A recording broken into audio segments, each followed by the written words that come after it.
বিবাহ মানে কি? ঠাকুর অনুকূলচন্দ্র বলছেন, বিবাহ শব্দের অর্থ বিপূর্বক বহু ধাতু থেকে বিবাহ শব্দের উৎপত্তি, যার অর্থ হলো বিশেষ ভাবে বহন করা।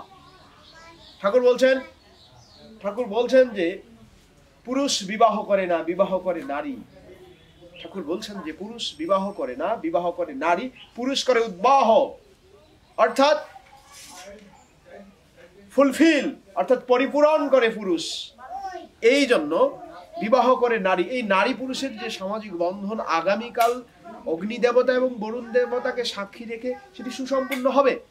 এটি হবে হওয়ার মধ্য দিয়ে যে দাম্পত্য জীবন শুরু। এই দাম্পত্য জীবন সুখময় কিভাবে হয়, শান্তিময় কিভাবে হয়, ইষ্টময় কিভাবে হয়, সেটার জন্য কিছু প্রক্রিয়া, কিছু নীতি, কিছু নিয়ম, কিছু সিস্টেম আমাদের আছে, সেগুলোকে অনুসরণ করতে হবে।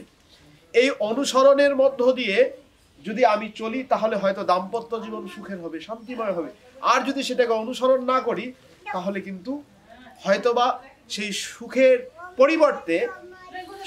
পরিবর্তে শান্তির পরিবর্তে তার বিপরীতগামীও হতে